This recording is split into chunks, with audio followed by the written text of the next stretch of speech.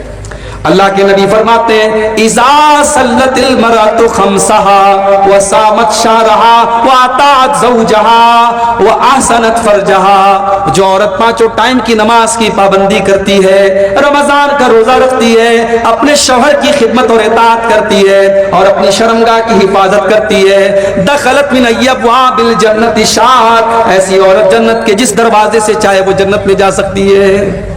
4 کام صرف ایک عورت کر لے، جنت کی گارنٹی اللہ کے نبی دے رہے ہیں، جنت کے جس دروازے سے وہ چاہے جنت میں جا سکتے ہیں۔ اسی طریقے سے میرے پیارے ساتھیوں، اگر آپ جنت میں جانا چاہتے ہیں، کبھی رات میں بیٹھ کر کے، کبھی تنہائی میں بیٹھ کر کے، جب کوئی دیکھنے والا نہ ہو، کوئی کیمرہ نہ لگا ہو، کوئی آڈیو ریکارڈنگ نہ کر رہا ہو، کوئی ویڈیو نہ بنا رہا ہو، رات کا اندھیرا ہو، آپ ہیں اور آپ کا کمرہ ہے اور آپ کے گناہوں کی سیاہی ہے، اللہ کی بارگاہ میں اپنے ہاتھ پھیلائیے اور اپنے گناہوں کو یاد کر کے اللہ سے معافی مانگیے۔ وہ جو قطرے آپ کی آنکھوں سے نکلیں گے میرے پیارے ساتھیوں، اللہ کے نبی فرماتے ہیں لا تمسهم النار، 2 آنکھیں ایسی ہیں جو کبھی جہنم میں نہیں جائیں گی،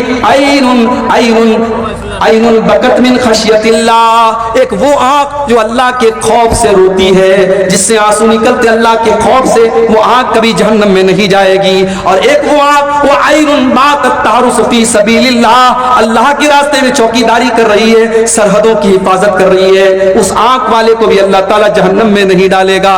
2 آنکھوں کو اللہ تعالیٰ جہنم میں نہیں ڈالے گا۔ اگر ہم اور آپ جنت میں جانا چاہتے ہیں، اپنی آنکھوں کو کبھی اللہ کے خوف سے اپنی آنکھوں میں آنسو بھی لے آئیں میرے بھائیوں، وہ آنسو جو اللہ کے لیے بہیں گے، وہ آنسو بھی ہمیں جنت میں لے کر کے انشاءاللہ جائیں گے۔ اور اسی طریقے سے اگر آپ جنت میں جانا چاہتے ہیں تو میرے پیارے ساتھیوں، شریعت نے ایک کام اور بتایا ہے کہ ہمیشہ سچائی کا ساتھ دو، ہمیشہ سچائی کا ساتھ دو، سچ بولو اور سچ لوگوں کا ساتھ دو۔ اللہ کے نبی فرماتے ہیں علیکم بالصدق فإن الصدق یہدی الی الجنہ، اے میری امت کے لوگوں، ہمیشہ سچائی کا ساتھ دو کیونکہ سچائی جنت کی طرف لے کر کے جاتی ہے۔ وإیاکم والکذب، اور جھوٹ سے ہمیشہ بچو، فإن الکذب یہدی الی النار، کیونکہ جھوٹ آپ کو جہنم کی طرف لے کر کے جاتا ہے۔ سچائی کا ساتھ دیجئے اور سچوں کے ساتھ رہیے، انشاءاللہ یہ راستہ بھی آپ کو جنت کی طرف لے کے جائے گا۔ اسی طریقے سے میرے پیارے ساتھیوں، جنت میں لے کر کے جانے والا ایک اور عمل ہمیں قرآن و سنت کے اندر بتایا گیا، وہ عمل یہ ہے کہ ہم اللہ کے نبی کی اطاعت کریں، اللہ کے نبی کی پیروی کریں، اللہ کے نبی کے راستے پر چلیں، آپ کی اطاعت کرنے والا بھی جنت میں جائے گا۔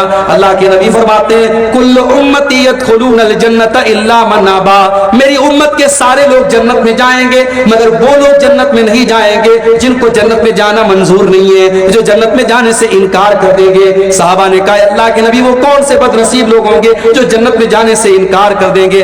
آپ نے فرمایا من اطاعنی دخل الجنہ، جو میری اطاعت کرے گا وہ جنت میں جائے گا، ومن عصانی فقد ابا، اور جو میری نافرمانی کرے گا وہ جہنم میں جائے گا۔ جو میری نافرمانی کرے گا سمجھو وہ جنت میں جانے سے انکار کر رہا ہے۔ میرے پیارے ساتھیوں، آج کتنے مسلمان ہیں، ان کے سامنے نبی کی حدیث پڑھ کے سنا دو، ان کے سامنے بخاری کی روایت پڑھ کے سنا دو، ان کے سامنے اللہ کے نبی کا عمل پڑھ کے سنا دو، وہ کہتے ہیں صاحب بات تو صحیح ہے، حدیث تو صحیح ہے، روایت تو صحیح ہے، مگر ہم اپنے باپ دادا کا طریقہ نہیں چھوڑ سکتے، ہم اپنے پیر صاحب کا طریقہ نہیں چھوڑ سکتے، ہم اپنے بزرگوں کا طریقہ نہیں چھوڑ سکتے۔ ابھی آپ کے بہار میں ایک اسٹیشن ہے بارسوئی، بارسوئی سے مجھے جمعہ پڑھانا تھا پاکڑ میں، اور اتفاق سے کوئی ٹرین نہیں تھی تو بارسوئی سے 4 ویلر بک کر کے میں پاکڑ گیا تھا۔ اب وہ جو 4 ویلر والا تھا وہ اتفاق سے ٹناٹن تھا، بالکل ٹناٹن۔ اب راستے پر اس نے خواجہ صاحب کی منقبت میں قوالیاں سنانا شروع کر دیا مجھے، اور میں بھی مجبور تھا, اسی کی گاڑی میں بیٹھا ہوں, میں کیا اس کو منع کروں. وہ قوالی سنایا جا رہا ہے. تو راستے میں نے اس سے پوچھا کہ بھائی لگ رہا ہے کہ آپ کو خواجہ صاحب سے بہت محبت ہے. اس نے کہا مولانا بہت محبت ہے. تو میں نے کہا کہ اچھا خواجہ صاحب کے دربار میں آپ کتنی بار گئے؟ بولے ہر 6 مہینے میں 2 بار جاتا ہوں. میں نے کہا اچھا حج کتنی بار آپ نے؟ کہا آج تک حج نہیں کیا, آج تک عمرہ نہیں کیا, لیکن خواجہ صاحب کے یہاں 6 مہینے میں 2 بار جاتا ہوں. تو میں نے کہا ایک کام کر یار, تو اجمیر میں اپنا گھر بنوا لے, وہیں رہ کر خواجہ صاحب کے بغل میں. کہا نہیں, دور رہیں گے تو محبت زیادہ رہے گی. خواجہ صاحب بلاتے ہیں اس لیے ہم خواجہ صاحب کے پاس جاتے ہیں. آج کتنے مسلمان ہیں جن کے دلوں میں غیر اللہ کی محبت بھری ہوئی ہے میرے بھائی. جب اس کا نام غلام مصطفیٰ تھا, بارسوئی کا رہنے والا وہ انسان, وہ ڈرائیور کہہ لیجئے, اس گاڑی کا مالک بھی وہی تھا. جب میں نے اس کو تھوڑی دیر سمجھایا تو اس نے کہا مولانا آپ اپنا نمبر دے دیجئے, ہم جلسہ کرائے گا تو آپ کو بلائے گا. ہم کہا آپ ہم کو کبھی نہیں بلائے گا, آپ جب ہم کو بلائیں گے تو آپ کے علاقے کے لوگ تیار نہیں ہوں گے, ہم کو پتہ لگے گا کہ یہ تو سلفی مولوی ہے. کہا بات تو آپ صحیح بولتے ہیں, ہمارے گاؤں والے تو سب ٹناٹن لوگ ہیں, سب سنی لوگ ہیں, وہ تو نہیں بلائیں گے. کہا مولانا آپ کی بات تو صحیح ہے, مگر ہمارے باپ دادا کا جو طریقہ تھا ہم وہ طریقہ نہیں چھوڑ سکتے. یہ باپ دادا کا طریقہ ہم نہیں چھوڑ سکتے. میں نبی کی حدیثیں سنا رہا ہوں, لیکن وہ کہہ رہا ہے کہ میں باپ دادا کا طریقہ نہیں چھوڑ سکتا. میرے بھائیوں, ایک مومن کا شیوا کیا ہونا چاہیے؟ اللہ تعالیٰ قرآن میں کہتا ہے انما کان قول المؤمنین اذا دعوا الی اللہ ورسولہ لیحکم بینہم ان یقولوا سمعنا واطعنا. ایک مومن کی شان تو یہ ہے, ایک مومن کا حال تو یہ ہونا چاہیے, جب اس کو اللہ کی طرف بلایا جائے, جب اس کو رسول کی طرف بلایا جائے, تو ایک مومن کی زبان سے بس ایک ہی جملہ نکلنا چاہیے, سمعنا واطعنا, ہم نے سن لیا اور مان لیا. ایک مومن کی زبان سے کچھ اور نہیں نکلنا چاہیے. آج ہمارا ایمان کمزور ہو چکا ہے. نبی کی حدیثوں کے سننے کے بعد ہم اس کی تعویلیں کرتے ہیں اور باپ دادا کا نام لے کر کے ہم اس کو ٹھکرا دیتے ہیں. اللہ کے نبی فرماتے ہیں جس نے میری اطاعت کی وہ جنت میں جائے گا, اور جس نے میری نافرمانی کی وہ جہنم میں جائے گا. اور ایک آخری حدیث سنا کر کے, کیونکہ 3:15 کے قریب ہو رہا ہے, ایک آخری حدیث سناتا ہوں جنت میں لے کر کے جانے والا ایک آخری عمل بیان کر کے میں بات ختم کروں گا. میرے بھائیوں, اگر ہم اور آپ جنت میں جانا چاہتے ہیں, ایک بڑا سمپل طریقہ بتا رہا ہوں آپ کو. اللہ کے رسول کے ایک صحابی کا واقعہ سنا کر کے, اللہ کے نبی ایک مرتبہ مسجد میں بیٹھے ہوئے تھے, صحابہ آپ کے ساتھ تھے. اچانک آپ نے دروازے کی طرف اشارہ کر کے کہا یدخل علیکم من ھذا الباب رجل من اہل الجنہ, ابھی اس دروازے سے ایک ایسا انسان آنے والا ہے جو جنتی ہے, جو جنت میں جائے گا. اب صحابہ کی نظریں دروازے پر ٹک گئی, دیکھے کون آ رہا ہے جس کو اللہ کے نبی جنتی کہہ رہے ہیں. تھوڑی دیر کے بعد ایک انصاری صحابی, جو مدینہ کے رہنے والے انصاری تھے, وہ اپنے ہاتھوں میں اپنا چپل اور جوتا لیے ہوئے تھے, وضو کر کے آ رہے تھے, داڑھی سے وضو کا پانی ٹپک رہا تھا. اسی حالت میں وہ آئے اور آ کر کے مسجد میں داخل ہوئے.